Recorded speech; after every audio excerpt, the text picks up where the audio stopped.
What's up, everybody? Welcome back to the channel. If you're interested in debunking bad economic thought as much as I am, I have a real treat for you here. I've seen several debates involving Richard Wolff and his push for democracy in the workplace and socialism being vastly preferable to capitalism, and what I've found is not that he's a particularly dumb man himself. Well, say what you will about being an educated senior citizen who actually believes socialism is a good idea, but what's impressive about him is how popular he has gotten despite how unimpressive his ideas are. They're just old, rehashed, long since debunked and dismissed ideas based in economic illiteracy. So let's watch. I mean, if I'm giving you some of my labor in return for a salary, and you're getting in return for my labor a thing getting made that you can sell, how do stockholders get rich? It's called a surplus. It's a very old idea. It's been as old as capitalism because capitalism is a wonderful example. I know, everybody knows that if you go and sit down with an employer and you discuss the job you'd like to get, and you and the employer finally work it out, and now comes the big one. How much am I going to get paid? And you work that out, and let's say it's, $20 an hour. So you agree to come 40 hours a week, typically. You will get paid $20 an hour. What do you already know? You know that the employer would never pay you $20 an hour if in that hour that you worked, you didn't produce more than $20 worth of extra for your employer to sell. I'll probably break down some of his other popular arguments in future videos, but for this video I'll stick to this one. It's one of his most popular arguments. And he's right that there's nothing new to this idea, it's been around for a long time. His take here is just the basic Marxist theory of surplus value. So let's break down this response into 3 parts. The first part is this: I'll give him credit for understanding that point better than your typical leftist because he's just explained why a government-imposed minimum wage is a bad idea, especially a high one. Like I've said in previous videos, if your employer cannot make a profit off of your labor, then you're not going to get employed. Richard Wolff just said the same thing. By setting a high minimum wage, the bottom step of the ladder is now hacked off, and a lot of unskilled, inexperienced potential workers are now going to find themselves unemployable. The second part I'll add here is the real critique of his argument. You need a job and the employer needs workers. In a free market, you both negotiate and voluntarily agree on hours, pay, benefits, etc. His point, again, is impressively unimpressive when he says that your employer is only going to hire you at $20 an hour if he or she can get more than $20 worth of value out of your labor. No one who understands anything about basic economics can possibly find that to be a profound thought. It's obvious. Just like you would not trade item A for your friend's item B if you didn't value item B more than item A. Just like your friend wouldn't agree to the transaction if he didn't value your item A more than his item B. This is basic incentives. Your employer is in the business to make money, and he needs labor to do that. You have labor to offer, and you need money. Neither of you is being exploited necessarily in this process. You both have to see value in the trade, or else one or both of you won't make the trade.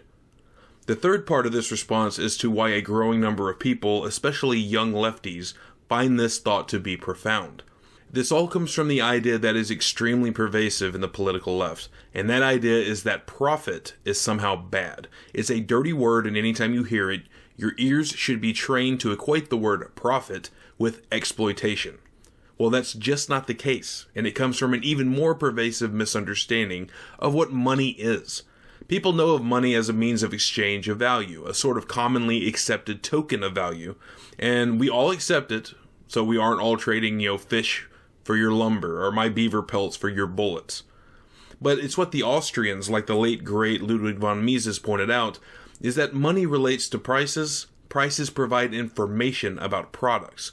Costs of products, costs of value, produce signals that tell us economic realities like supply and demand. So profit is not evil. It's not a bad thing. It just tells us the economic value of things, like raw materials, like products, like services, like labor. Labor is just like any other good in the market. It is subject to the laws of supply and demand. Because the way capitalism works is you use your brains and muscles to work. You produce goods and services. At the end of the day, You go home, the goods and the services stay there. And if you take them with you, people in blue uniforms come and bother you. So you know, you leave it there. Again, this is incredibly unprofound, because typically your employment is a contract to exchange some of your labor for financial benefits like money, like vacation time, like healthcare. The products being made don't belong to you any more than a plumber being contracted to a business to fix leaks in the bathroom is entitled to take a urinal home with them. You're contracted for a specific set of tasks. What Wolff is referring to here is basically theft. You can't take the goods home with you. And why is that a bad thing? This is a man who supports worker co-ops, so I'm wondering if he thinks under that system, the workers can just take products home anytime they want willy-nilly. What's also worth a mention here is that even in Dr. Wolff's preferred system of democratic co-ops and businesses, the concept of surplus value is still in place if a business wants to be successful. It doesn't matter if the workers own a company or not. In order to be successful and profitable as a company, you have to make profit. If you don't, you cannot sustain your business. If all of you are working together to just break even, you've accomplished nothing as a business. You've gone from 0 to 0. That isn't to say that worker co-ops can't be profitable, but under a free market system, you're still free to organize your businesses however you want. Worker co-ops aren't banned in the U.S. even today. And the U.S. today only has a sliver of actual unrepressed free market capitalism left.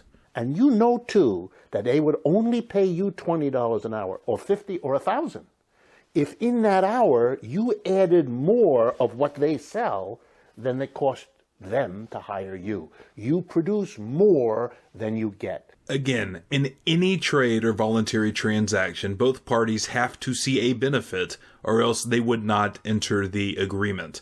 This isn't exclusive to employers and employees. It's literally the same concept as kids in school sitting at the lunch table and trading snacks with each other.